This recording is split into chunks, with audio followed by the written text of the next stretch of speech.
Hi, ladies and gentlemen, and welcome to the show again. And thank you for all your support on Facebook, especially. I know I need to jump over on YouTube and Rumble and shake those people up a little bit. I shook them up one time and they got mad at me. They put me on a penalty box or something there for a little bit. So that happens every once in a while when you talk. If you talk, things that politics or things like that. If you get into that, and I don't usually talk politics, but I got in trouble for something. I think I had a guy on the show that was talking some deep stuff, and that'll get you in trouble on these platforms nowadays. Today, 20, 30 years ago, not really, but today it will get you in trouble. And that's just for entertainment purposes only platform. Don't get mad at me. But everybody's having fun out there, are they? I'm not really sure about having fun out there in this environment or what's going on today. But we do have a lot of strife and a lot of political problems going on, and I don't want to talk about that. That's why I don't want to get involved in that, because you don't know what to believe or who to believe. But my shows, I have actual witnesses and actual investigators who do look into things, and they're not telling lies. They're not coming on the show and making up things. You can depend on this show being for real with all my guests, Dave Emmons and the Strange Reality Show.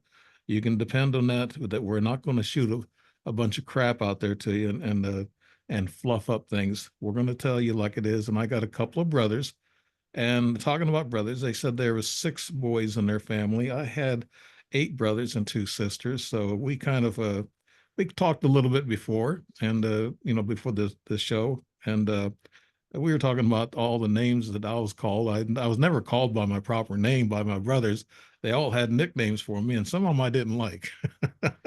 But we won't go there. And the people who's known us, and we played music for 42 years with the Crystal Image Band, and so you always, if you're playing music with a family, you're always going to have a little bit of arguments. You're always going to have a little difference going on there. You two brothers know that too. That there's always, but it doesn't get serious. And the next day you shake it off and you say, it's fine. Let's go on. We're blood. Let's go for that. Okay. My guest today and on the strange reality is Bigfoot. And I've been looking for a lot of Bigfoot investigators and specialists, and I found a couple. Had to go deep in the woods and get these guys. So up in I guess it's in uh, Massachusetts, Western Massachusetts, New England area. Uh, up in that area, and there's a lot of Bigfoot up there because you're not too far from Canada. I guess they cross the border. They're illegal aliens, I guess you would call the Bigfoot. That's for entertainment purposes only, people. But my pair of brothers that I have today is Tim Vogel and Eric Vogel. And like I said, they're from Massachusetts. And Eric and Tim Vogel, we have over 50 combined years of working in the outdoor adventure industry. Previous owners of now retired business, Toccoa Mountain Outdoors for 21 years. Did I get that right? Toccoa? Okay. Oh, no. Yep. Okay. That you were in the field at that time and investigating, and you're training outdoor professionals, wilderness first responders. So you guys can actually go out in the wilderness and survive. In Yeah, the we teach classes on that Yeah, stuff. we can actually do it. Oh my wife loves watching those shows of survival people that go out and can build a cabin in Yeah. the middle of nowhere and hunt and fish Yeah. and make a living. Yeah. I, It's not fun and it's miserable most of the time. well, It's a survival situation. yeah. If crap hits a fan, I'll come and see you guys. You guys maybe can help us out, teach us a little thing. I know how to hunt, I know how to fish, but building out in the wilderness, especially when it gets cold, I can't handle that. Your wilderness guides, outdoor recreational enthusiasts, and the family who enjoys the outdoors. We teach back to basics, outdoor skills, and create stewardships of our watershed while we're promoting fun, sustainable uses of our watershed. We're master educators for Leave No Trace and promote the Cobble Mountain critters, and we'll talk more about that later. Recommended methods of leaving the outdoors better than when you go there by learning the practicing these recommended methods. So when you do engage in adventure activities or going off the grid or exploring in the outdoors, you can do so responsibly. We're also Bigfoot researchers, and that's what attracted me to you guys. Yes, Bigfoot researchers. We have been investigating potential Bigfoot activity, reports, and sightings here in the Western Massachusetts and New England area since 2013. And if you're interested, at the end of the show, or on the narrative, I'll leave the where you can get a hold of these guys. And if you're interested in talking with them about outdoor education services, Critter Mud Run series, or making a Cobble Mountain Critter Bigfoot report, we'd like to hear from you. That's what they say. We'll leave that information at the end, and we'll probably talk about it during the show. Okay, you guys, brothers, Tim and Eric Vogel, what do you say about yourselves? What's going on with you today, and how's things going for you? Well, we're doing great. Thanks for having us on the show. Thank you. Yes. No, we're doing fine. I guess we'll get right into it with the start of that question was, how do we get into it? Yeah, how did And you that get was- into it? Yeah. So it was 1976, and it was something that was had big feet went through our backyard. That's basically how it started. Mhm. And we ended up going to a movie back then. There you go. There you go. Yeah. Cobble Mountain Critter Mountain Project. Critter Project, right there, folks. Yeah, from 1976 to that today. There you go. So now it's quite the thing. I never thought I'd Quite actually the be journey, doing. right? So anyway, here we are. It's 1976, band of teenagers, and we're going to, in November or early December, we're hiking, actually walking from West Springfield to another town called Agawam. And we're going to the Twin Cinemas, which is quite far. It was a good hike. And so we get there and it was snowing, and we're going to go see the movie Sasquatch, The Legend of Bigfoot, or Oh, vice versa, one or the other. But it was in 76, and that's when it came out, and that was a theater, the Agawam Twins Theaters. And so we went off and saw the movie and came back, and it was kind of uneventful, except for the snowstorm and whatnot. And a few weeks later, this thing shows up in our backyard. Not thing, something with feet had gone through our backyard. Yes. And Big feet. yeah, big feet. And at this point, people are talking. The news is talking. There's reports on the TV, the radio, all that stuff is happening. And it just so happens to be that where our house was and where this thing came up from the river, it was fairly close to the road, or within, so a cop could go in, or a news reporter could go in and pull into the woods and stop, because it was snowing at this point. It was the end of December at this point. And these guys came in, and there's the news reporters and the police and all this to do and going on. And They're all in our yard. yeah, we're just teenagers, and all this stuff is going on, and that's Bigfoot, We had an acre, 28 apple trees and a cherry tree. So it was an acre and a half lot, and it went down into a ravine. And it came through the orchard, into the yard, back into the orchard, down into the ravine, and followed the stream back out and over the railroad tracks and across the river, over into Robinson State Park. mhm. Yeah, So they- so that's what started it. yeah, they like apples too, don't they? Well, I guess so. literally came. It was a good long walk. Yeah, it was a long walk. Uh, In about, I don't know, we had about 28 inches of snow probably back then, Yeah, because it it was was good. just a good snowstorm. Yeah, and it was all frozen because the guy, it turned out to be, some kid that went to see that movie, same as us. He went off and he was pulling a prank with some neighborhood kids, and it just went too far.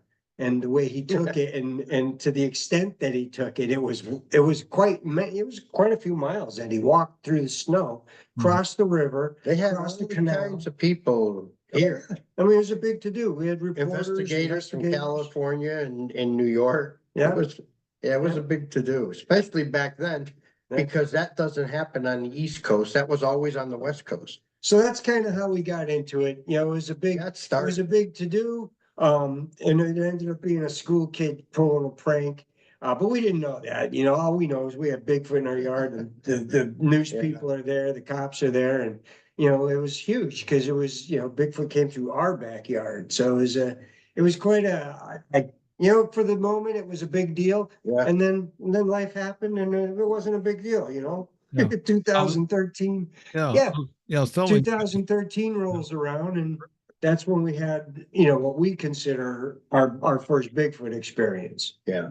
and you That- know, my brothers always told me I could be a Bigfoot, but I wasn't tall enough, but I was big the other way, you know, and you know what? I'm wearing this shirt that's striped in this way. You know, big guys ain't supposed to wear shirts with stripes going, you know, horizontally. It's supposed Never noticed it with that UFO in the back. to. Okay. But okay, I rudely interrupted with BS here. So Tim and Eric, go ahead and start off where you were talking about 2013. What happened?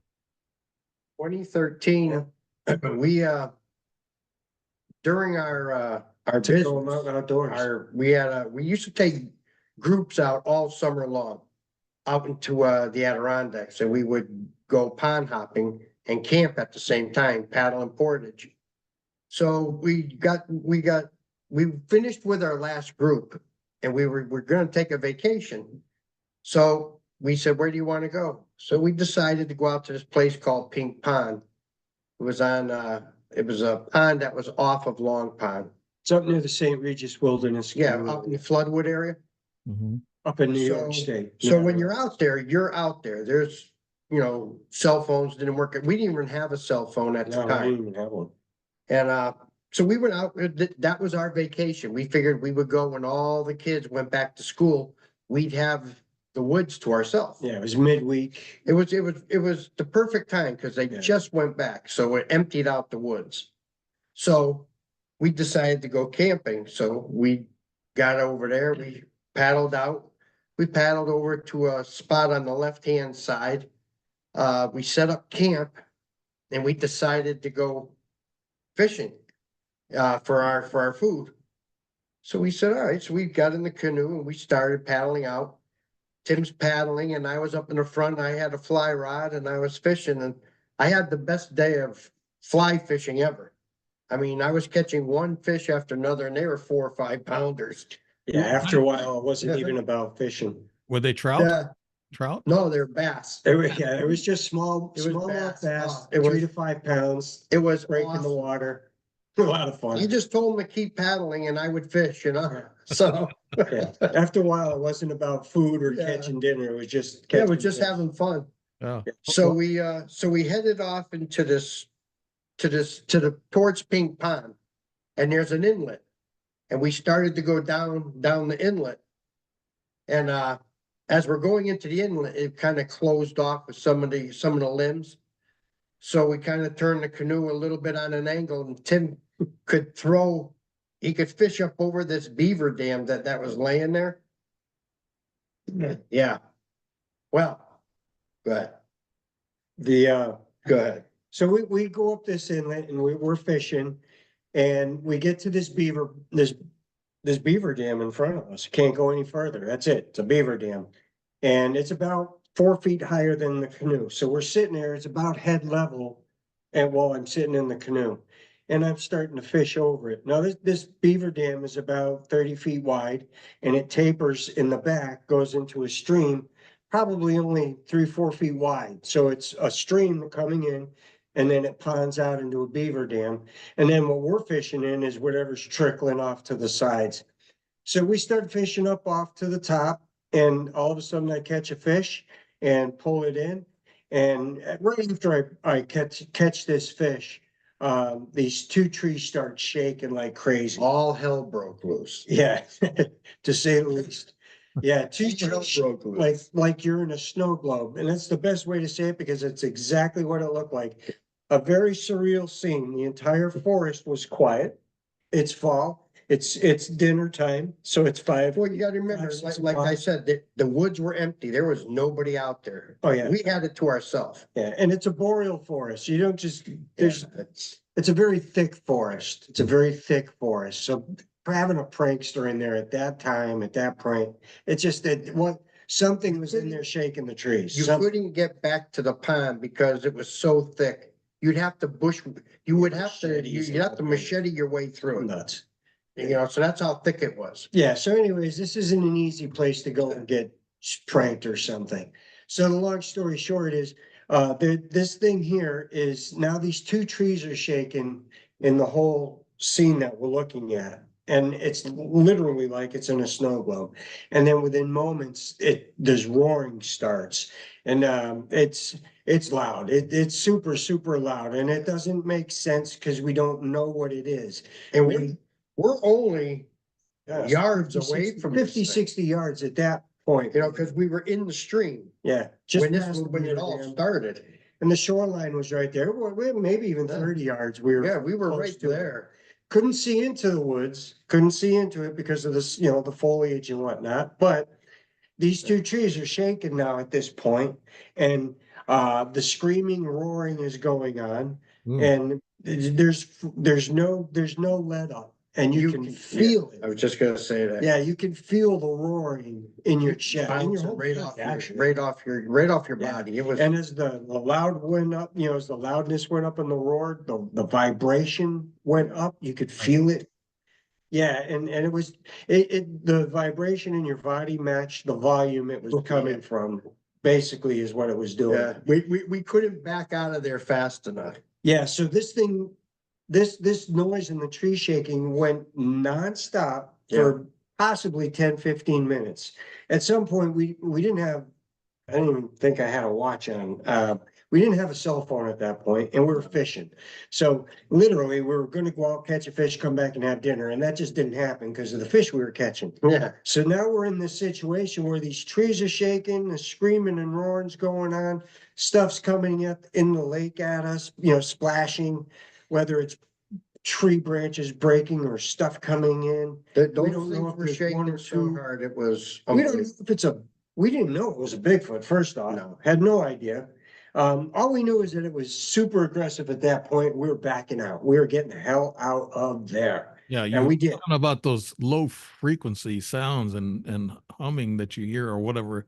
Yeah. That's that low frequency sound that they emit around people, and it kind of makes you freeze. If you're close enough to it, I guess I can make you kind of paralyzed. So Is that the infrasound you're talking about? infrasound, that's right. Infrasound? Yeah. Yeah, no, we've got another story on that, but there's something to it. I'm not that science guy. I don't know all about it. I've experienced it. They want to talk to me, I can tell them what I felt. And I could tell you that when this thing or things were yelling and screaming, you could feel your whole body felt it. It was a sense, it was a tingle. It was like being at a Ted Nugent concert. And having the crash, it was like, you knew you had to get out of there. Yeah. It's not where you wanted to be. Yeah, the vocalizations absolutely got so intense that we just paddled out. We got out of there. I bet you we paddled almost 3/4 of the way across that pond before the lake before it actually stopped. Yeah. Yeah. So when it figured we were far enough away, it just stopped. Yeah, he was making these guttural sounds and these vibrations in order to get you guys out of his territory. He didn't want you in there. Well, and you were stealing his fish. That's exactly what we came up with. So I'll get to that. We're going to go to our Monday morning quarterbacking on that because I think that's where it heads. We were we paddled across that lake and we sat there until it stopped. And we just floated there for a while, just trying to figure out what just hell happened to us. Yeah, I know. And we started paddling, thinking maybe it's a mountain lion and a bear fighting. We tried to know all the animals. Never heard these noises before. Never, ever. It was a loud roaring like you'd hear on TV. It was crazy. It was great. Yeah, it was very surreal. It was very surreal. Did you guys have any hunting rifles or anything like that? Nothing. We were fishing for dinner. Nothing. That was it. So we paddled back up the lake, and as we're paddling, I just looked back at him and I says, "Yep." He goes, "Yeah.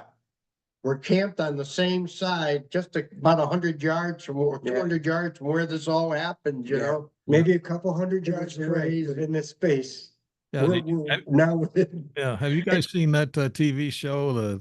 I call them fat guys with guns. You know, they all got guns and they go hunting for these Bigfoot. But you know, I think Bigfoot knows you have a weapon. They can smell the steel or whatever. They're Yeah. very. I don't know what you guys think about them. You know, Tim and Eric, but what I'm thinking is, and since I'm an ET guy and that type of thing, and into this dimensional thing. Now you've heard the dimensional thing. People say it Yes. could be We coming. call it the woo factor. Yeah. Okay. Now, do you guys know a little bit about that? Do you feel that? No, I don't know anything about the woo factor, to be honest. I could tell you experiences that we've had.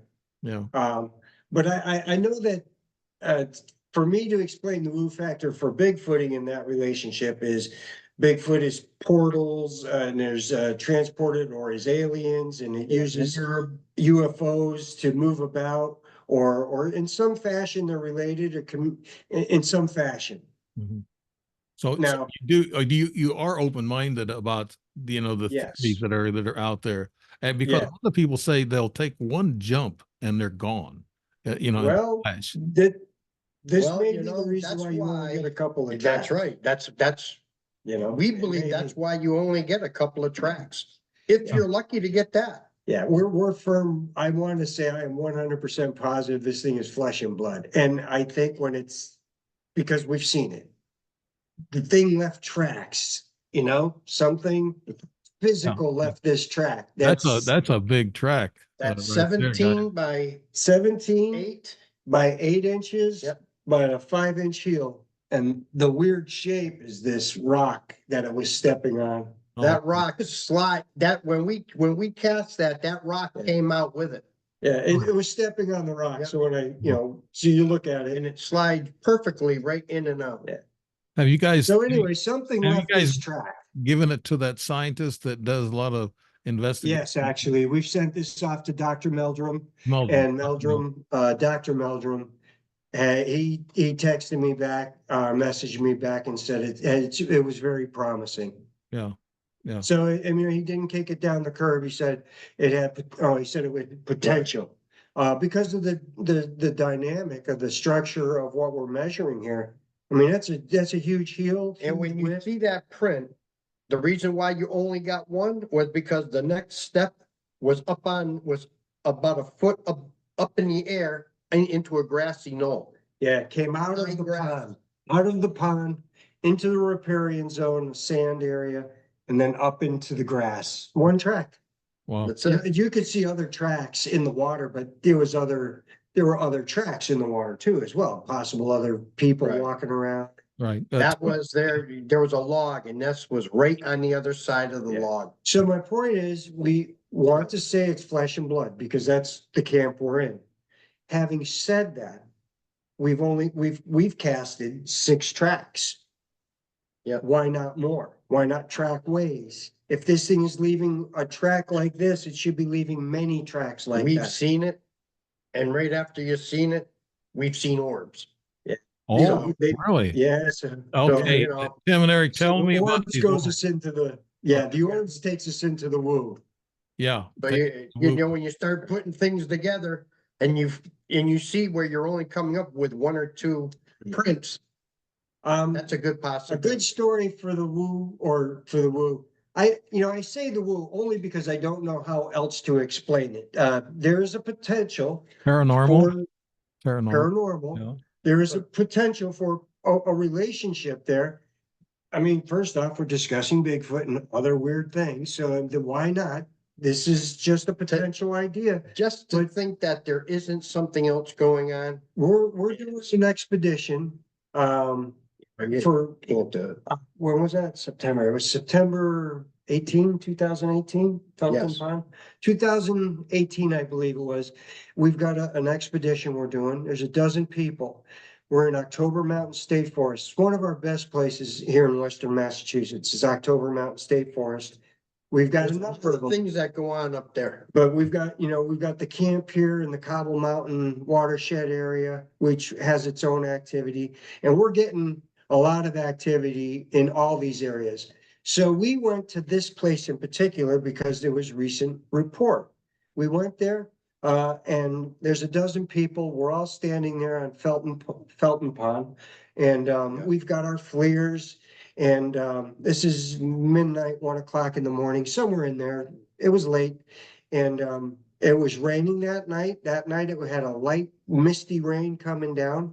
And the pond where we were observing, all of a sudden, We were on the left-hand side of the pond. And on the right-hand side was where this was all taken. Where is, right, is well, where. there's a what's picnic happening. area on one side, and then it's just we're the on the wilderness left. side over here. So we're sitting over here near the picnic area, and we're all observing the woods. One of the guys, Chuck, he gets our attention. He says, "Hey, do you guys smell that?"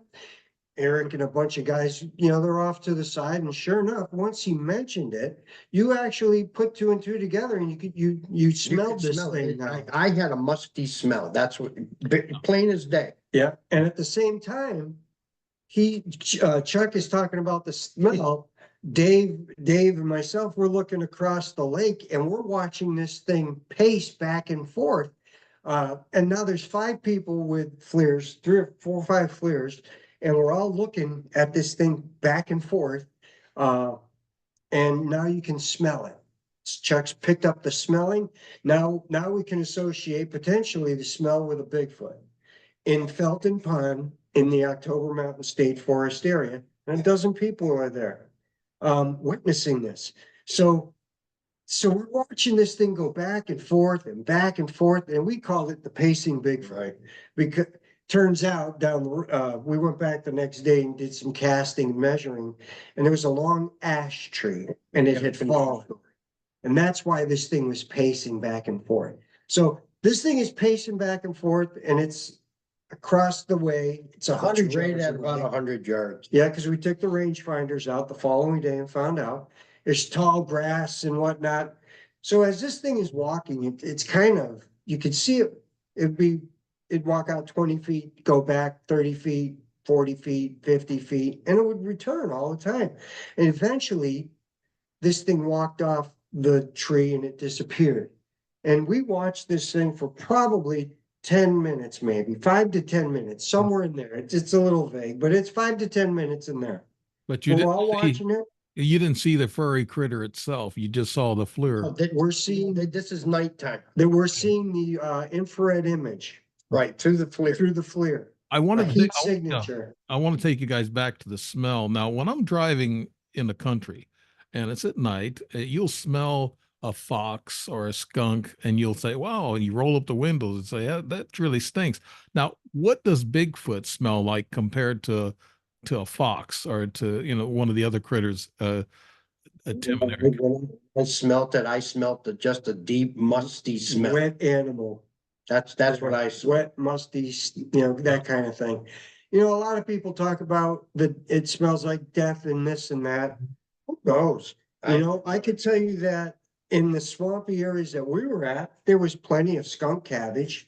And there could have been a coyote running around going through the skunk cabbage, and he could be the thing.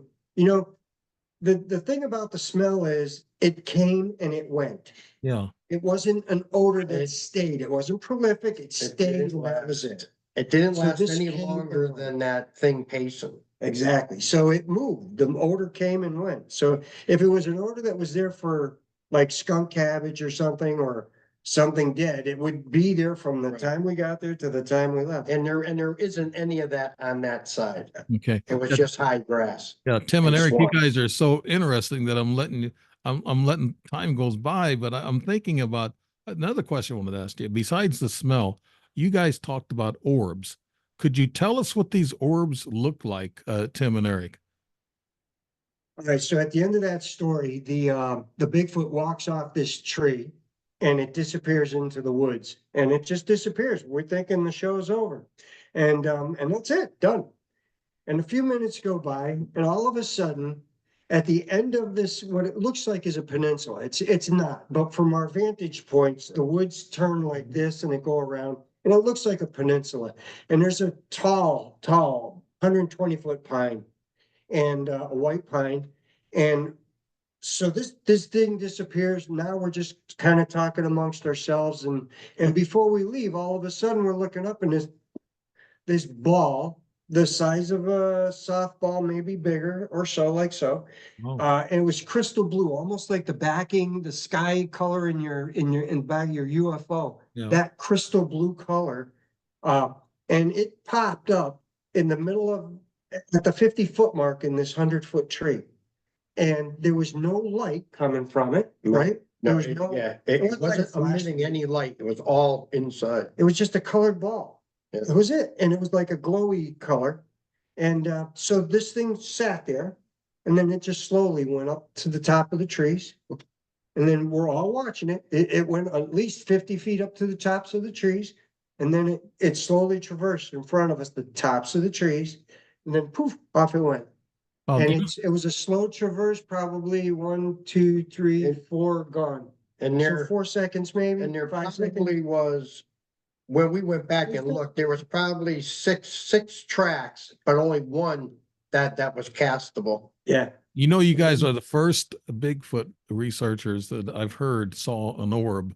I've heard people say they saw UFOs in the distance, you know, traveling around, but an orb, this is the first time I've heard that. And that's very I've interesting actually seen two. too. Yeah. What was the second one? The other one was an orange yellowish color. Okay. Same thing. School kids right up here at the camp. Yeah. Yeah, Yeah, school it kids started right out, here. we were having.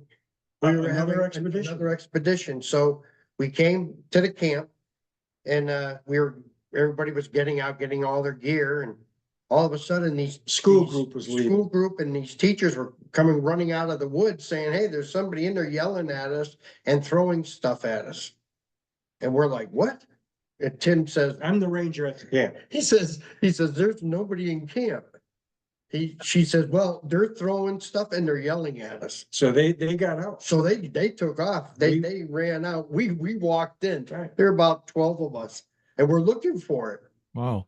Now that's Because exciting. Yeah, what the Well- orb thing is really exciting. I like that because I've never heard that before. Maybe some, you know, UFO researchers say, "Oh no, we saw orbs too." I haven't heard it, you know, myself. So Right. I'm bringing it out. Now, let me get into some of these structures. I got a theory and see if you guys, Tim and Eric, will, you know, pop my bubble or whatever. But when these little huts are built, like triangles and little buildings they build out of sticks and big logs, sometimes really big logs and trees, they bend them together and they make a structure.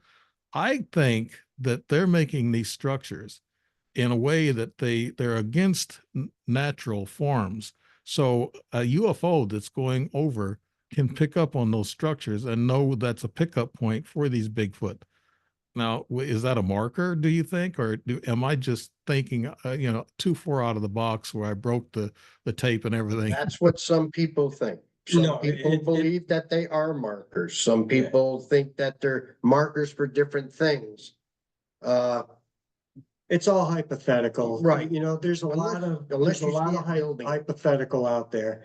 Yeah, unless you see something zooming in, you know, kind of that stuff, you can't really tell. Having said that, there's a lot of people in the stick structure world that really put a lot of clout in this. I'm open-minded. We're talking Bigfoot, paranormal, all that stuff. So if there's some value to it, it needs to, for me to see it. Remember, I work in a place where there's 1,300 acres every day forever. That's where we live in the woods. And a lot of things happen over the years with sticks and things like that. Right. So it has to be a really moving structure, multiple twists, things like that. Stuff that just normally nature isn't going to do. Then you're going to capture our eyes. Like a giant log floating in a bunch of little saplings, and there's no logs around. How to get there? And you're in the middle of nowhere. It would be so random for a bunch of kids to just go, "Hey, let's go take a log from way out here, carry it, and throw it over here." Could they? Sure, why not? But there it is. We've took pictures of them because it was random and it was floating. It was a log 10, 12 inches sitting in beech trees that were saplings, and there it is. Unless it was carried off on a microburst somewhere. Yeah, no trees bent over in the process, nothing, this was, there's definitely something to be said about the logs and the structures and things like that. I'm just not I'm just not the guy to say this is that, you Right. know? You Right. know, I also married the farmer's daughter, and the cows would go out in the snow and the wind and the rain, and they put their ass to the wind, and they'd, take, 30 below zero, and they're walking around, and they, Yeah. Oh, they don't do nothing, elk, moose, they ain't building shelters. yeah. They just park it and get snowed on, and then they get up and Shake it shake off it and off, keep going. These are, I spent 2 years in Alaska. I've never seen a Bigfoot or even heard one. And my wife and I would go out of Fairbanks, and travel out. Of course, there in Alaska, you carry an armory with you. This is for educational purposes only because the cops told me to carry. I asked Sure. if I could, All right. and they said, "Why not? You have to." I said, "What about a 45-70? A big?" And they said, "Oh yeah, have it loaded, have it in your car." I said, "Oh my God, what? This is the Wild West up there in Alaska." So, that would be a great place to explore. There's all kinds of weird things going on up there. But I've never heard, I've never seen a Bigfoot, but I believe them. I believe in them. I know people are not telling lies, and I know you two are telling the truth about what you're doing. So I haven't seen one. Does that mean that I don't believe them? No, I believe that they're flesh and blood, just like you said too a while ago, Tim. That I think they are flesh and blood, but the UFOs can pick them up, and they can actually go through portals and go through dimensional leaps or whatever. Also, so that could happen. Uh, Now, are there other stories, Tim and Eric, that you guys following up on 2013 or 2018 when you saw these other things? How about other stories of Bigfoot that kind of raised the hair on the back of your head? We had one in Connecticut. Yeah. And we had the juvenile one too. We actually skipped. Connecticut's really fun because you had mentioned this was an experience that we had during a program we had during Tacoma Mountain Outdoors. It was our outdoor education business, and we were running a ropes course. We're in Northwest Connecticut, and without putting names and schools out there, this one school in particular, it was a religious program somewhere in Connecticut, and they came up, it was a Catholic group. And we're doing our program. There's 35 kids in this program. They're all 8th grade or 10th, probably 10th grade. They're 10th graders probably. Maybe seniors, 10th graders or seniors. But there's 35 of these kids, plus their staff and a preacher. And so we're sitting there, we're talking, we got a whole weekend. This is a whole weekend camping up in the woods. There's no one out there. The school owns the mountain. There's nothing going on. No one out there, period. And during one of our days, these guys, they take off during the day and they go up to the top of the mountain. Yeah, And, all of them. They all hike up to the top. and they do a Bible study service up the top. There's an old chimney that was up there. It was an old cabin. That's that the burnt only down. thing that's left up there Right, is, and is the chimney. They go up and down the road that it was at. It's not even actually a road, it's a path. It's a path that they went up there. It was a small cabin that they made back in the day. So anyways, the cabin burnt down, the chimney's there. It affords a nice little view. They go up there and they do a nice, worship. They come down the mountain. Eric and I are waiting for them while they're up top. We're cooking lunch or dinner rather. We got, well, burgers, chickens, stuff like that. It's on the grill, and we're cooking burgers and whatnot. And so they come down. And, it was uneventful, actually. It was very uneventful. They went up, they did their thing, they came down, and we're gonna have dinner. They all sat around the picnic table. Yeah. They're just talking to each other. Yeah. And I was standing making a cup of coffee, and the pastor was to my left, Tim was to my right, and all of a sudden, out of nowhere, it was like you flipped the switch and the siren came on, and it was just, but it was super loud. Yeah. And it had to go for about 6 to 8 seconds. And it was like they flipped the switch and shut it off. It was just a soup, out of random, Unbelievable. just a, like a siren, a car siren at the highest tone you could get. It was flipping the switch and have it go off just like a police car. Yeah. Flip it, let it go, and then shut it back off again. So The pastor turned around, his eyes were like $half. And I looked and I just said, yep. When I looked over at Tim, he goes, yep, Bigfoot. Now this was out in the middle of nowhere, right? This was in the middle of nowhere. Yeah, Oh, they own the property. This is a Yeah. spot way off the Private land. And there is no air sirens, there's no cars, No. there's no kids up there with horns, there's none of that stuff. This was a whistle. It was a huge, loud, super loud whistle. It would never heard anything like it. Yes, it was Before. crystal clear. Yeah. That's what was so noticeable. Yeah, Crystal clear and super loud. yeah. Now, Yeah, ladies, we've heard ladies and We've heard gentlemen, it before. Dave McCullough had Yeah. said the thing. yeah, What's that? ladies and gentlemen, we're talking to Tim and Eric Vogel about Bigfoot on the Strange Reality Show, and it's very, very interesting. These two. Now, what happened to your other brothers? Didn't they get involved in hunting Bigfoot or anything like that? You two? Other cops and, No, they all went their own way. yeah, We did find out just a few years ago that one of our younger brothers had a run-in with a Bigfoot Oh, and wow. he never said anything. yeah. Until He just told a us couple few years ago.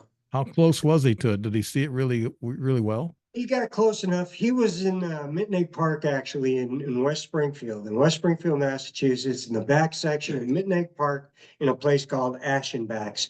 And it was real close to the railroad tracks, which abuts the Westfield River, which is where we grew up. So he's a new homeowner. He's newlywed. He's got a baby. He's got his little kid on the back of the bike, and they're zooming around through the woods. And Yeah, he's on a 10-speed. yeah, he's just off for a ride Mountain through dirt road through in the woods. And next thing you know, he says, he thought a bear stood up. And he said, but it was really big and it was too big to be a bear. And he just turned around and left. Got on his, just turned around and got out of there.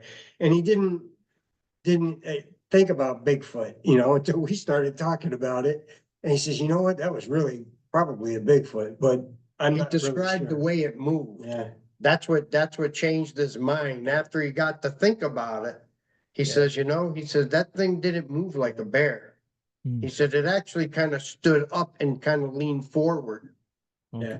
So he thinks he interrupted one that was kind of grazing like a bear. I believe a bear eats a lot of bears eat a lot of grasses. Yeah, it was right along So the this trail. Bigfoot was probably doing the same, vegetarian style, just chowing down on whatever he wanted. And these guys happen to be going by on a bike. Yeah, two characteristics you guys mentioned one of them a while ago. They can mimic sounds. They can actually talk in voices and mimic was people curious. talking, and you can hear them. Some of these researchers said they've actually heard them like talking or whistling, like they do. That thing, the mimicking is number one, and number two. Can Bigfoot travel on all fours and act like a bear, maybe, and hide Absolutely. itself? Yep. Yeah. I believe it People does. have said they've seen it moving on all fours. In fact, when it went to really moving, got out quick, it dropped to all fours and it ran like a bear. Mhm. Yeah, I so would say it Why not? absolutely could. why not? Did they ever mimic you guys talking or anything? Tim and Eric? I haven't experienced it. I don't think he's had it. No, The only thing we came close to was one night in New Hampshire. We were camped pretty close to a stream that was off in the distance, and it sounded like chitter chatter. Yeah, But I think it was the stream. I think that's what we're going with. It was a stream. It wasn't, this, that what do they call it? samurai chatter. chatter. It wasn't that. Now, some other friends of ours had it up in, was it South Boston out that way?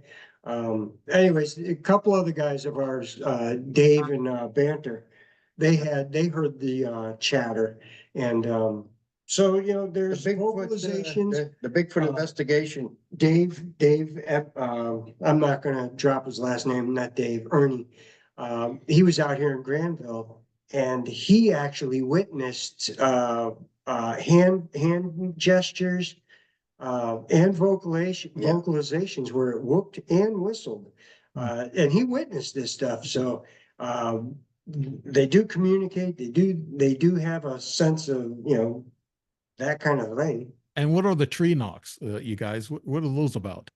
I think those are, that's a way of communicating. Yeah, without a doubt. That's, I believe, We've had I'm that. here, you're there kind of thing. We've had that. Yeah, we've experienced that. Actually, of times, a couple actually. of years ago, Labor Day weekend, we think we had multiple juveniles in Savoy State Forest as we were walking up, we got escorted out of the woods twice. Escorting meaning we thought, they were throwing rocks and sticks close to us and Yeah. tapping the trees. It wasn't wood knocks, it was tapping. And that's why we were thinking it was juveniles, because it was multiple places it was coming from, 3 or 4 places. Yeah, and they, And it was tapping. yeah, it was just soft Whistle. taps, you know, it wasn't anything big, Yeah, it wasn't anything loud or vicious, you know, they Yeah. were just like kids. toying with you, maybe. And it pushed us out twice. We got in a little further the second time and then it pushed us out again. Yeah. No, Third time we went out, we took casts. Yeah. Now, have you guys ever used trail cameras like some of these people do? And Yep. think, here's what I think. I think Bigfoot's too smart. They're more intelligent than we are, I think. That's my impression. And I think when they smell electronics or smell a camera, they know to stay away from it. They have a sense that we don't have. They know those things are there. So that's why a lot of people aren't getting good pictures. And I want to ask you two, have you seen pictures or videos that you guys can really say, yeah, that looks real? Have you guys seen any of those? I don't know. Yeah, We have one. 1967, Bob Gimlin's. Bob Gimlin, I'm gonna go with that. Yeah. Bob's picture of Patty and that Right. whole, that's money in the bank for us. Yeah, that's the one that everybody, puts their thumb on, said that's real. I Yep. see a lot of videos of Bigfoot, they're walking across and then they're going behind one tree to another, and these people are recording them. But here's another thing I noticed too. When they do that, the camera's jumping all over the place. It's kind of like they're hiding something, it's I don't As the believe- Bigfoot's walking by, you're gonna sit there and gently and calmly walk it by. Let me tell you, I don't know, something's to be let me said tell you about something. creativity. When there. it's It's not- when you're looking at it, you're not gonna hold that camera steady. I don't care who you are. Yeah, Because I mean, I saw it, and it was 40 yards away and I didn't even put the camera on. I know it. You know, so I mean, I can only imagine if I had it on, I would have never been able to hold it steady. Okay, now there must be a lot of Bigfoot in your area, a lot of wilderness you're talking about, There is. Tim and Eric. Now, have you ever heard a report that they attacked somebody or hurt them? No, No. No. I haven't heard any of those reports, No. not around here, that we know of. there's some farm mayhem, some stuff like that, but nothing to say a Bigfoot went in and did anything. There was speculation that a bear went in and grabbed a horse and pulled it over and out of a stall. It was a dwarf horse. They're saying a 300-400 pound bear Yeah. pulled a dwarf horse out of a stable, out of a stall, out of the barn and out of a half barn door and taken around and only ate pieces of it. Which, they do eat select pieces sometimes, and left it there. Yeah. So that was something that happened, whether it happened or not, I don't know how it happened, but they were claiming that to be a I bear. think there's more to it. Yeah. That's a whole different thing. Right. I think there's a whole nother animal there. Yeah. Well, it's, But yes, Yeah, Yeah. but 900-pound, a 9-foot critter, right? That can do that stuff. Now, I've also heard that have you guys seen have you seen kills that some big animal or somebody has piled up and like a boneyard or something? They showed this on TV that they find sometimes where they think Bigfoot takes these carcasses and they eat them, and then they just leave the bones there in a certain area. Have you guys ever found that, Tim and Eric? no, and I'm an outdoor, we live in the woods, okay? Yeah. Our friends live in the woods. Our friends' live in the woods. This is all woods out here. And we have never experienced anything remotely like that. We don't have random cows and sheep showing up dead, nothing like that. That just doesn't happen. we don't have boneyards. Right. I mean, if you could find a boneyard, there's some great DNA. Yeah, I don't even know. We've never found anything like that. Now, Bigfoots have to eat and all that stuff. This is Yeah. true. But I think they're the opportunist eaters, just like a bear. I think, and I'm gonna use our moose right here in New England, right here in my backyard as an example. A moose will grow to 1,200 pounds Right. and have a rack Mhm. that'll grow up to 30, 40 inches here in New England. Southern rack, 30 inches is big.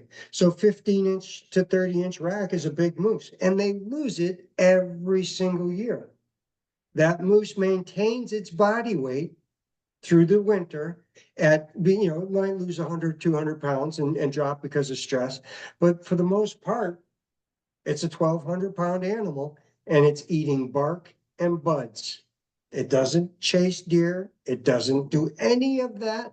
And it gets all of its nutrients from out there, and it's eating tree bark in the winter, tree buds, the nipping on the ends, soft plants that it can graze on, and grasses. And that's what these things eat. Mhm. That's it. And they grow to 1,200 pounds and they grow a rack and we lose it every year. Now, a Bigfoot, 700, 800, 900, 1,000-pound animal, 1,000 pounds probably huge. Could they be? Probably, possibly, maybe. But the track impressions that we have are 17 inches. They go down 2.5 inches deep, almost 3 inches deep, heel strikes. So something with a lot of weight has created these impressions that we've gone and made tracks of. So they're heavy. So if bark and buds can produce an animal that'll maintain a 1,200-pound body weight all year, why can't Bigfoot maintain and have the same vegetarian style when it comes across? We've got reports of them going into trash cans or dumpsters in Granville. And they don't have places to, like that. we believe that they're like a bear. They're gonna hibernate. Yeah. If it's really cold. Yeah. That's why you don't see them during the winter time. You don't That's get a why lot you of don't get a lot of tracks. tracks during the winter time out here. Yeah, we'll get bears that'll den up 3-4 weeks, wake up, walk I mean, around, if it come happens back. to be a good day, it's nice or whatever, and they decide that they're coming out. Probably, but It's access to food. Hibernation all- is, it comes down to food. it all comes down to food. That's why bears hibernate, because generally in heavy winters, there's not enough food access for them to maintain that body weight. Well, if a Bigfoot, a moose can, it's eating similar things. Their shapes, difference, things like that. There's, mouth shapes and whatnot, teeth and whatnot for grazing. And there's a whole different biology piece for tree eaters and meat eaters. Having said that, my point is, I don't think a Bigfoot has to run and chase down a lot of deer to maintain its body. And in the winter, we believe it shuts down and it kind of goes into a hibernation state for whatever length that may be. I don't know. Yeah. But we we don't get the believe tracks during the would winter, have- so it has to. you would have the family structures, you'd have the bones, you'd have the defecation piles, you would have more, you'd have You more have more sign, smell. more sign. Well, haven't they, Tim and Eric, haven't they found foot tracks in the snow from a Yeah, Bigfoot? Sure. So They have. they're not Few- all Very hibernating. few and far between. I can Far and go few out here between. and show you 30 deer tracks, 10 coyote tracks, a couple of bobcats. Bears walk bear out tracks. in the winter time. So, Get a nice warm day, they'll come out. No? So you can still get bear tracks in the winter. You can get Bigfoot tracks too if they get out and they're looking for something to eat. Yeah. that's, if you got a nice storm. But those are so far and few between. the Yeah. food isn't available, they're not gonna put the effort. Animals have to burn energy and calories. It's all about calories and energy burning. And if they produce and burn that energy and they don't replace it, they're going into deficits. Deficits in their world means death. Right. Simple.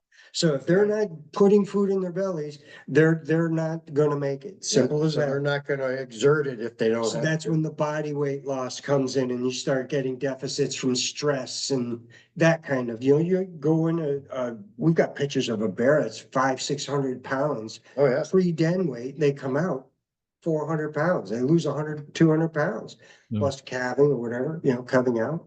What- So there's a whole Yeah. thing. Where would a Bigfoot stay? I mean, do they have caves or little caverns that they find? Or do you guys have a lot of caves and caverns in those areas that the Bigfoot can stay in? Because they claim that's where they stay, because they can't stay in them little grass huts that they build. Those are just warm weather huts, I guess, with the sticks and the little bed of leaves and stuff that they make. And they show that on TV on some of these Bigfoot hunters. And these guys, most of these shows, my brother would tell me there's a Bigfoot show on tonight, And I said, yeah, okay. I said, I'll watch it, but you never see anything, you know. I think they're taking too many electronics and too many gadgets that these Bigfoot are picking up on. Now, you guys, uh, you They think do believe that. you think they live in caves if they hide out? If they can find one, I think so. Yeah. I think Anything to get out of the weather. what we don't do is we don't humanize Right. Bigfoot. We don't humanize, it's an animal. So it's out there. It doesn't have skin like you and I. It's got a hide. And that's why it doesn't need shelters, because they just park their butt in a snowbank and go to sleep. Now, if they're smart enough and they found that if I walk into this cave and it's out of the wind and I'm pretty cool, this might be nice, they would associate that, get out of it. Now is it a learned instinct? Is it a behavioral thing?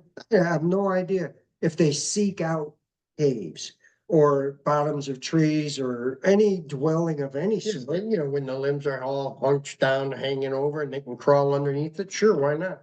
It's very, very, very possible. But do they necessarily need it? I personally don't think so. Because of their hide, I don't think they have a thin skin like you and I. Deer curl up, lay down, let it snow. When they get up in the morning, they just brush it all off and continue on.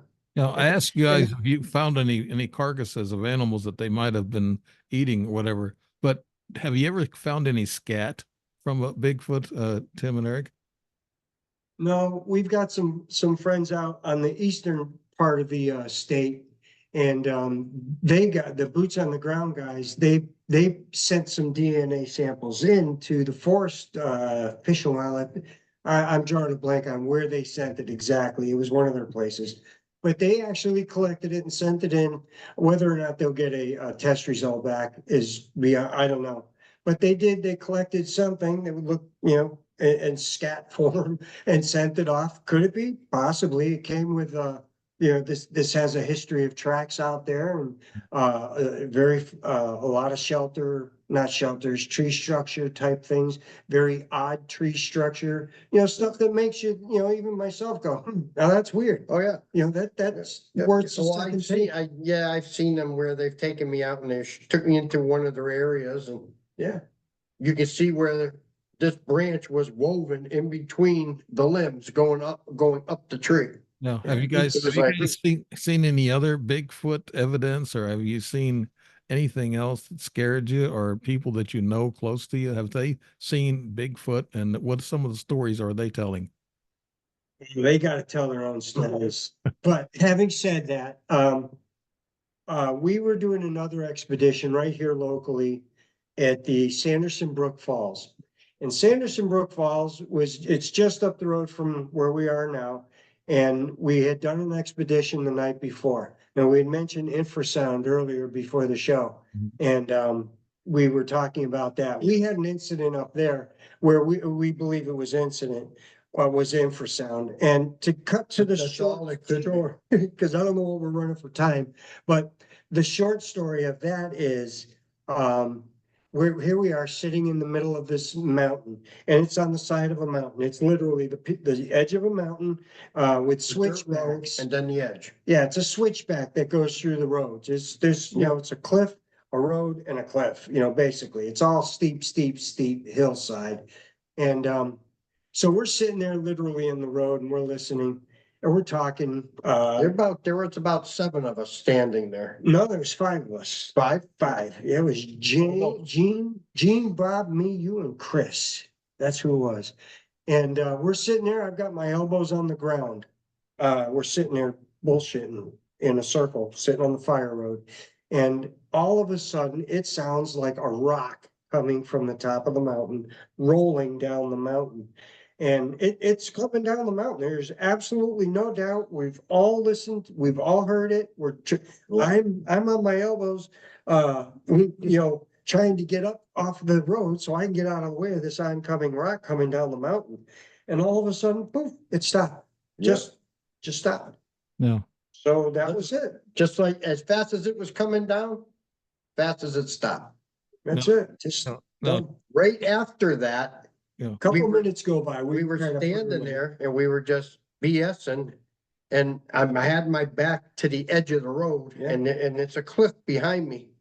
It's a guardrail. all of a sudden there was this sound like something slammed right into the wall behind me, Dirt wall. the slope. It sounded like something slammed right into it. Mhm. And we're all just standing there going, what in the world was that? Yeah, it would sound like if you had to vision something, it sounded like somebody took a bowling ball and threw it as hard as they could, right at the dirt, right at the hill behind Eric, and that's what it sounded like, a big, It was just a thud. it was loud, Mhm. and there was literally Nothing. nothing there. I had- Nothing, no dent, no grass, no nothing. Yeah, it was nothing. And we all physically moved. It was abrupt. It was, Yeah. holy shit. And we got up and moved. That kind Yeah, of it an was crazy. abruptness. And we went, after that, we went over to the edge.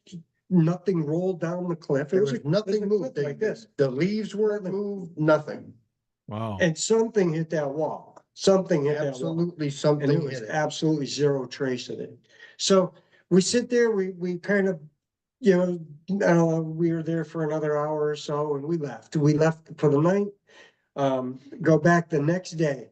I take my wife and my wife and I are up at that very same spot and I can hear stuff going up on the woods, like the brush moving, something is up there moving around. I don't know what it is because I can't see it. And so we decided, well, we're gonna walk out. There's nothing going on. I can't see nothing. We're gonna walk back out. It's about a 20-minute walk. And this thing is up on the top of the hill and it's following us and it's at the top. Now, my wife is deaf in one ear and selectively can't hear out of the other. So she actually she was limited. She didn't hear what it was. She just knew I was pushing her out. Let's go, let's go, let's go. So when we got out, I finally told her what was going on.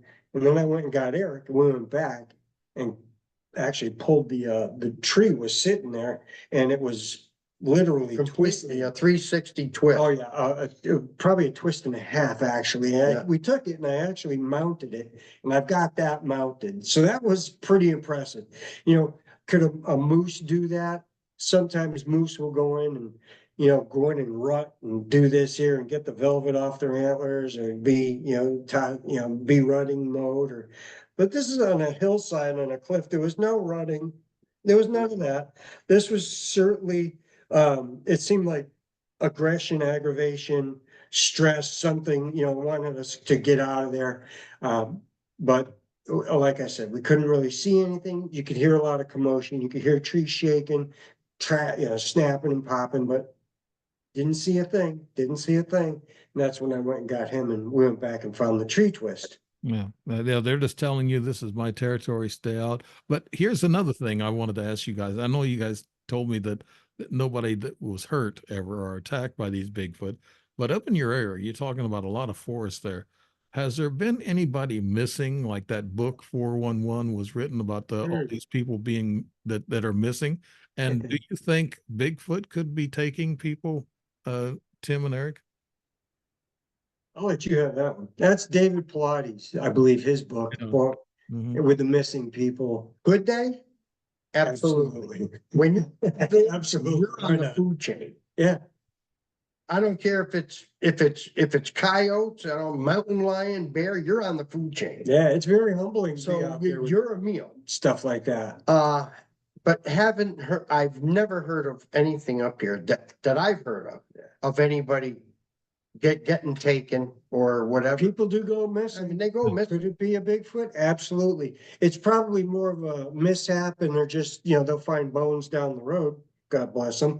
But, it's probably something more like that than I think Bigfoot taking advantage of it. It would probably more be that person would wander off, get lost, die of exposure. The critters would eat them. His bones, or not maybe the bones, most of them would. Most of it would be consumed within a couple of weeks. And it would be random parts of him or her left, and that'd be it. And that would be the stuff they didn't eat, like the pants or the belt or, part of the shoes that they didn't, it'd be pieces here or there. Nature would have its own way with it and dissolve it, And I've heard other depending on its stories. own, time of the year, stuff like that. And I've read other stories and heard other people say that it has happened. Yeah, well, So, I mean, it's an animal. Yeah, Alaska, that happens a lot from what they say. While I was there, there where were they were throwing rocks at the cabin. Right. right. There were two people that went missing in Fairbanks that I know of while I was there for 2 years.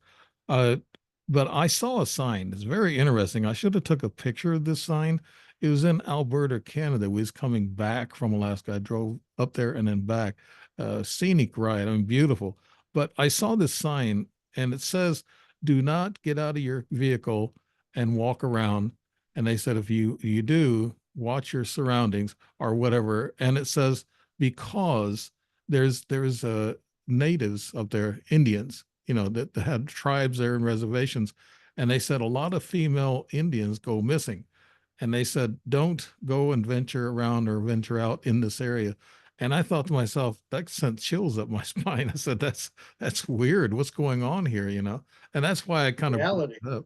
Yeah, it's something like that. But okay, you guys have a Toccoa Mountain outdoor training and an education adventure business. Do you ever have people come to you and say, could you take us and show us a Bigfoot, Tim and Eric? All right, that we since retired that business. Oh, okay. But the Cobble Mountain Critter Project, we do have people come and ask us. We do free library talks and stuff like that locally, things like that. Right. And people want to share their stories. We just did a library talk here in Southwick and it was full. There was probably 30, 40 people there.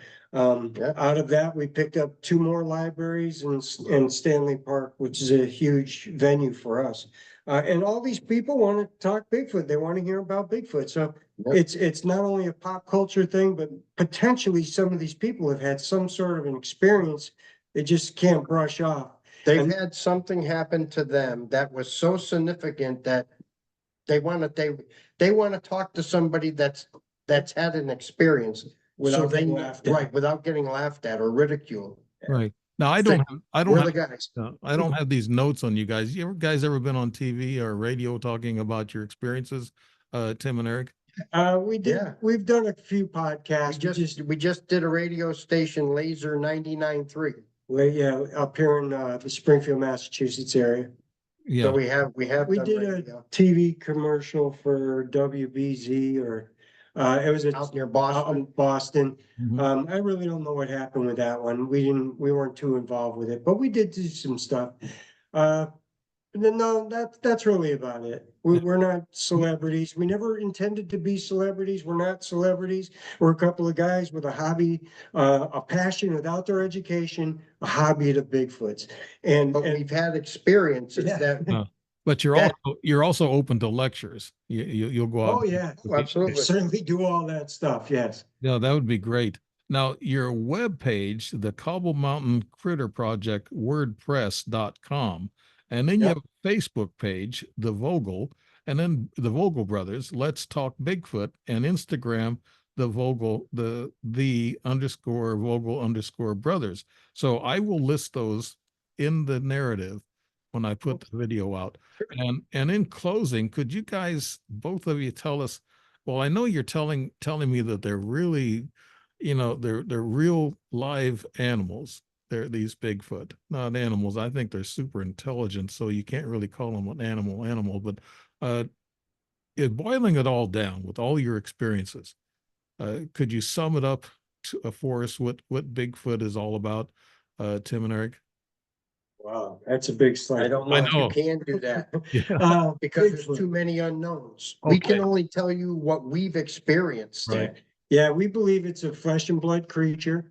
Other people call these creatures people. They've been that close where they refer to them as people. I'm going to have the honor to meet one of these guys that was 5 feet away and talk to him about this experience. So he's calling them people. We call them creatures. So I may be, there's it's still research, and that's the whole beauty of this thing. We don't really know what we're messing with. We've all been close, but we haven't been right there. And this guy was right there. He's seen him speak, whistle, talk, the whole deal. Communicate with them, The whole all deal. the 9 yards. Yeah. Could But- they be like a skinwalker and be a shapeshifter?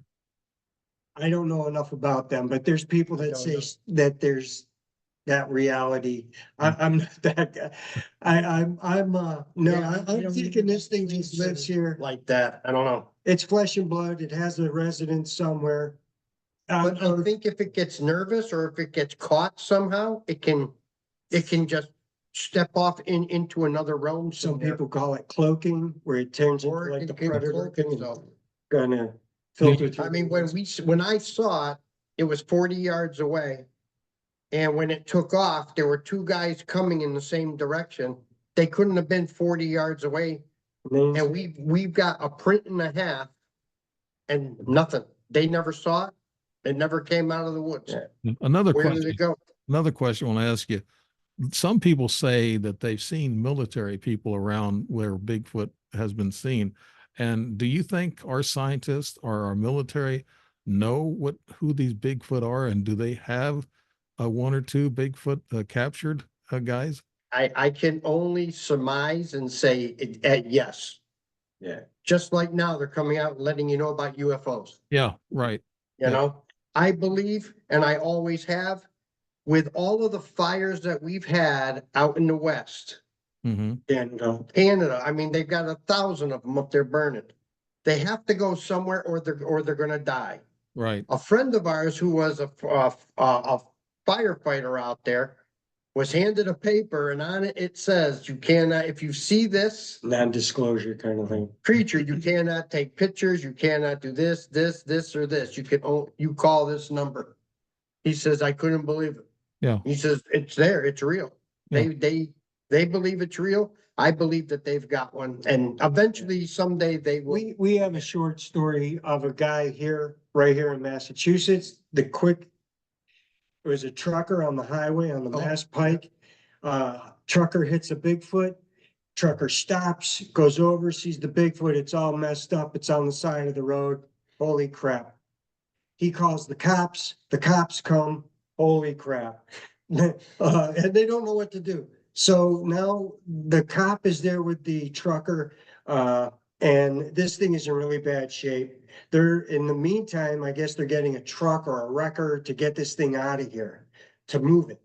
Not the truck, the Bigfoot. Mm-hmm. And apparently the cop had to shoot it and put it out of its misery. And then the way the story goes, they trucked it with a crane thing up onto a flatbed, put on like a pallet, and then they trucked it to a building, I'm going to say. And next thing you know, the helicopter came from Westover Air Force Base And took it away. and flew it off. Yeah. So that's a story we had, and that happened, I want to say either 80s or 90s. Yeah. Yeah, I heard Yeah, about I'm gonna go with the early 80s with that. We haven't been able to really sit down and talk with the gentleman. We're hoping that we can get to him eventually. So that would be local. Yeah. And they, this is common knowledge in our own neighborhood with people we talk with. People have said that they've hit them before. Yeah. As they run across the road, just like a deer or a moose or a bear. It tries to dart across the road and it got whacked. Yeah. So, I mean, things happen. Sometimes people see them in their cars and they said they see this giant thing just leaping one leap and they're over 2 lanes of road and they're gone, so yeah, there's a lot of people that, that are driving cars that find that. I wanted to ask you, but these things, these Bigfoot are real. I know they're real, and I know you guys are real, and I'm really glad to have you on. Now you have this Cobble Mountain Critter Festival that's in June 7th, 2025. Tell us about that. All right, the Cobble Mountain Critter Project is putting it on. What we do, this festival is geared for, it's a fundraiser for outdoor education, youth outdoor education. Monies that we're doing with some 5K races and a couple of things that we're working on, including the festival, funds go towards sending kids to camp. This is a new business, so these are new things that we're doing. We're going to be funding different outdoor education programs, putting kids in camps, buying gear for youth groups like rock climbing gear. Potentially somebody, needs something special over at the Shriners. boom, maybe we can get it to help get them outdoors, things like that. Right. So it's a youth outdoor education, the commitment. Great I mean, job. here in New England, there's, like Tim said, there's a hole that nothing happens here, paranormal wise or festival wise. So we're gonna try it. We're gonna see what happens. Yeah. And we know that there's a lot of people out there. There's a lot of cryptid people out there, paranormal people, UFO people. Yeah. And that's what this is about. We're trying to bring them all out. We have some great speakers coming. Yep. Yeah. So it's gonna be a good time. So besides that, are you guys, Tim and Eric, are you going to continue to hunt Bigfoot? Or are you going to go on your own? Absolutely. You're going to still keep doing this? Yeah, Absolutely. great. Yeah, the podcast, we didn't even get into it till just a couple of years ago, doing all this kind of stuff like this here. But we're finding that people want to know and people are asking. And this is a good communication. It's a good medium for them because, we might be saying something that they want to ask or they've heard or, it's just it's a good medium for people to get out there and share Bigfoot and tell our story. We go out and we'll go to libraries, we'll go to the general store up here in the hill towns. Yeah. And we'll sit down and set up a 10x10 or a picnic table Yeah. and we'll talk Bigfoot. There And you go. you'd be amazed at the people that come out and talk to you. Yeah, locally, we're the Bigfoot guys. It's the Bigfoot guys. Yeah. Well, my Facebook people will love you guys. I mean, you two are great guys. You're brothers, and I know what it's like working with brothers. I work with 6 brothers in a band, and it was 7 of us, but 6 of us played at one time. But but it's not easy, is it? Yeah. But you guys have 2 or 3 other brothers that you said the youngest one had a Yeah, we have 4 other brothers. 4. And how about the other 2? Did they have any experiences or anything? Our youngest brother did. Yeah. The older ones, no. No, but Or his, ones that they've never even mentioned. but his son had seen one at Balance Rock in Pittsfield, Yes. up towards Lanesboro. Wow. Saw one right on the edge of the road driving by. And I did a report. Yeah. There's a field across the street. Saw I the did a eye shine. report of one that was standing over in the field across the street from where our nephew saw one. Mhm. So this is a place called Balance Rock in Lanesboro. Yeah. Eric saw one at Balance Rock in Savoy. Maybe the Balance Rock is some kind of weird portal thing. It's kind of a glacial erratic, but Yeah, it's it's a sitting big rock on a precariously. little rock. Right. It's just kind of You weird. know, So But yes, Yeah, we've had that put the 2 together like that. Yeah. I've enjoyed this discussion, and I guess we'll close off the show.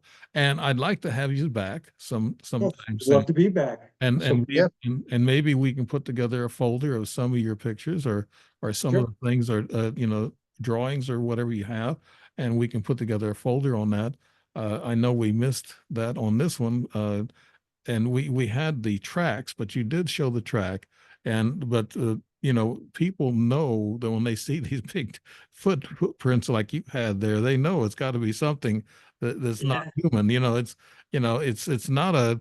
It's not a basketball player wearing Nikes. No, yes, Some good friends of ours came up.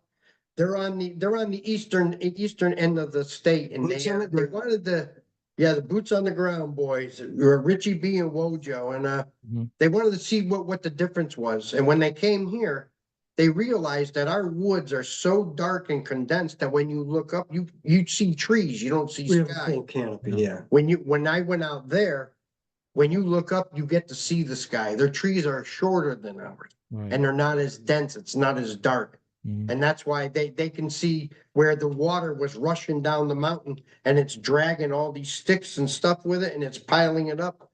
He says, now I can understand why you guys have a hard time with the stick structures Mhm. because there's so many of them around that to Well, us, it's, yeah. Mother Nature does some wild stuff. Part of bigfooting is reading the forested landscape. right. The reason why I mentioned basketball players is because some of these basketball players are 7 feet and over 7 feet tall, and they wear shoes about 16, size 16, 17. And so those are some pretty big dudes, but they're not as big as the Bigfoot as we're talking about. They could be 8, 9 feet tall and One weigh. that I saw was Yeah. just under 9 feet tall. It was as wide as a sheet of plywood. and I've got a 17.5 inch track. Wow, that's great. Uh, I'll tell you what, Tim, Eric, you guys were great to talk to. Really nice having you on the show. Thanks for having us. And people, you've been listening to Tim and Eric Vogel, Bigfoot researchers, and also they're I guess survivalists. They can teach you survival. They can teach you education in adventures in the wilderness. And thank you guys. You've been listening to Dave Emmons and the Strange Reality Show. And thanks for watching in. And I hope you enjoyed the show. I know I did. A couple of really fine brothers. Thank you guys. Bye bye. Thank you.